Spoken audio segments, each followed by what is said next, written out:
రోజక్కాయ్ మాట్లాడడానికి రెడీయేనా?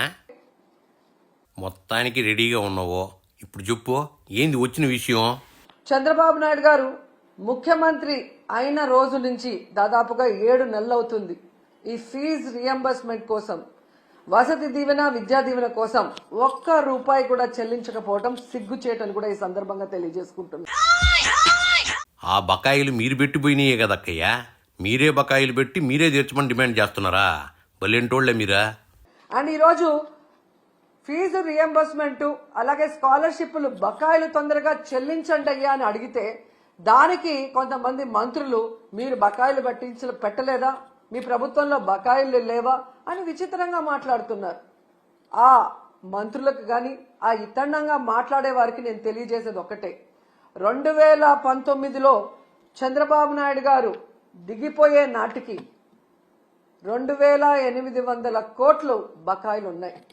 ఆ రోజు ఆ బకాయిల్ని జగన్మోహన్ రెడ్డి గారి ప్రభుత్వం సంపూర్ణంగా చెల్లించడమే కాకుండా తాను అధికారంలో వచ్చిన తర్వాత ఉన్న వాటిని కూడా ఎలా చెల్లించుకుంటూ వస్తున్నారో మనం చూసాం. మొత్తానికి బాబు చేసిన తప్పే మీరు కూడా చేశామని నిస్సిగ్గుగా చెప్తున్నారన్నమాట. ఇది చంద్రబాబు నాయుడికి ఇది కొత్త ఏం కాదు, మీరు గతంలో కూడా చూశారు. ఎందుకంటే పేదవాళ్ళు అంటే చంద్రబాబు నాయుడికి చిరాకు. పేదవాళ్ళు మనుషులు కారనా, వాళ్ళకి చదువు అవసరం లేదనుకుంటారో ఏంటో నాకు తెలియదు. కానీ చంద్రబాబుకి పేదవాళ్ళంటే చిరాకైతే అన్నా క్యాంటీన్ల దగ్గర నుంచి ఆదరణ పథకం వరకు ఎందుకు అమలు చేస్తాడంటావు? ఆయన ముఖ్యమంత్రి అయిన ఈ 7 నెలల కాలంలో ఫీజు రియంబర్స్మెంట్ ని ఆపేశాడు, అమ్మఒడిని ఆపేశాడు, చేయూతను ఆపేశాడు, మెడికల్ కాలేజీల్ని కట్టడం ఆపేశాడు. బాబు మెడికల్ కాలేజీలు కట్టడం ఆపేశాడని అట్టాబద్దాలు చెప్తావేందక్కయ్యా? నిధుల కొరతతో మెడికల్ కాలేజీలు కట్టడం మీరే ఆపేసి బాబు పైన వేస్తున్నారా? ముఖ్యంగా పేదవాళ్లకి చాలా అవసరమైన ఆరోగ్యశ్రీని ఆపేశాడు. ఇక వాలంటీర్ వ్యవస్థని ఆపేయటం మనం అందరం కూడా చూస్తూనే ఉన్నాం. కొంపదీసి మీ వాలంటీర్లకి బాబు జీతాలు ఇవ్వాలంటావా ఏందే కామెడీగా? ప్రభుత్వ ఉద్యోగులకి ఐఆర్ లేదు, పిఆర్సీ లేదు, కనీసం డిఏ కూడా ఇవ్వకపోవటం ఈ రాష్ట్ర ప్రజలందరూ, మేధావులందరూ కూడా గమనించాలని కూడా కోరుకుంటున్నాను. ప్రభుత్వ ఉద్యోగులకి పిఆర్ లేదని ఫీల్ అవుతున్నావా? మీ హయాంలో అసలు వాళ్ళకి టైంకి జీతాలే లేవుగా. ఎందుకంటే మీరు చూశారు ఏ విధంగా అధికారంలోకి వస్తే మేము సూపర్ 6 అమలు చేస్తామని చెప్పారు. ఈయన లోకేష్ అయితే మేము సూపర్ 6 అమలు చేయకపోతే నా కాలర్ పట్టుకొని అడగండి అన్నారు. ఏ కాలర్ అండి? రైట్ కాలరా, లెఫ్ట్ కాలరా? అంటే కాలర్ పట్టుకొని నిలదీసి అడిగితే తప్ప మీరు సూపర్ 6 అమలు చేయరా? మీరు కూడా మద్య నిషేధం, సిపిఎస్ అమలు చేయనందుకు ఏ కాలర్ పట్టుకొని మీ జగన్ అడగాలంటావో? ఈరోజు చూస్తే చంద్రబాబు నాయుడు గారు ఎంత కూల్గా సంపద సృష్టించాక, ఆదాయం పెరిగాక అప్పుడు సూపర్ 6 ని అమలు చేస్తామని చావు కబురు చల్లగా చెప్తున్నారు. మరి ఆ రోజు చంద్రబాబు నాయుడు గారు, పవన్ కళ్యాణ్ గారు ఎన్నికల్లో ప్రచారం చేస్తున్నప్పుడు మీకు తెలీదా? ఎందుకు ఆ రోజు ఇదే మాట చెప్పలేదు? మేము వచ్చాక, సంపద సృష్టించాక, ఆదాయం పెరిగితేనే సూపర్ 6 అమలు చేస్తాం, లేకపోతే చేయలేమని ఆ రోజు ఎందుకు చెప్పలేదని అడుగుతున్నా. ఏందిదే? అప్పట్లో మీరు కూడా హోదా తెస్తామని చెప్పి అధికారం వచ్చాక పార్లమెంట్లో సంఖ్యాబలం లేకపోతే తేలాకపోయామని చేతులు ఎత్తేసులా? ప్రజల్ని మోసం చేయాలన్న ఆలోచనతోనే కదా అబద్ధం చెప్పారు.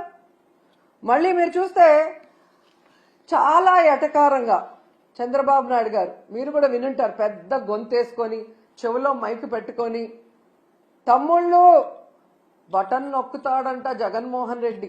బటన్ నొక్కడం పెద్ద విషయమా? మూలనున్న ముసలమ్మ కూడా బటన్ నొక్కుతుంది అని ఎటకారంగా మాట్లాడాడు. మరి మీకు కూడా 73 ఏళ్లు పూర్తయ్యాయి కదా, మూలనున్న ముసలమ్మ బటన్ నొక్కగా లేంది 73 ఏళ్ల ముసలోడివి మీరెందుకు నొక్కలేకపోతున్నారు ఆ బటన్ అని ముసలోళ్ళందరూ గుసగుసలాడుకుంటున్నారు.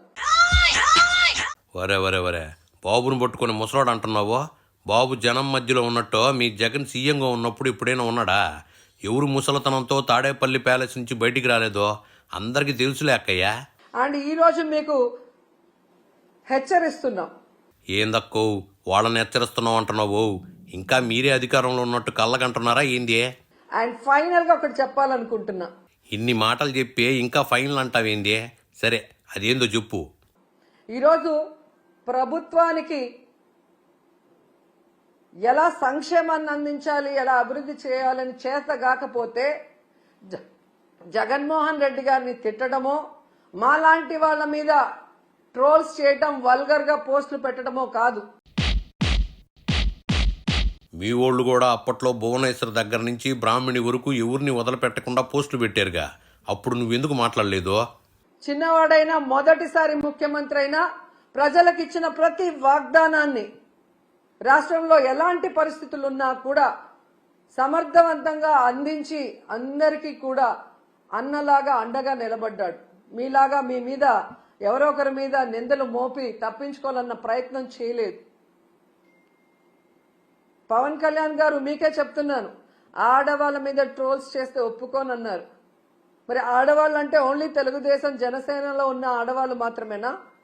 మీ ప్రభుత్వం చేసే తప్పుల్ని నిలదీస్తామన్నా మీరు నిలదీయకపోతే ఈ రాష్ట్రంలో బాధ్యత కలిగిన అపోజిషన్ లీడర్స్గా మేము నిలదీస్తున్నాం.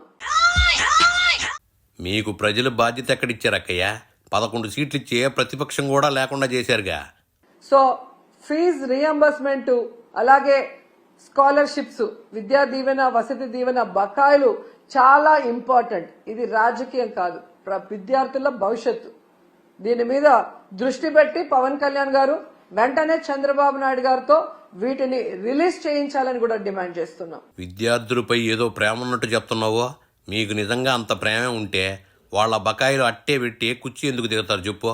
చెప్పినంత వరకు చాలుగానే ఇంక నువ్వు సర్దేసి బయలుదేరక్కయ్యా.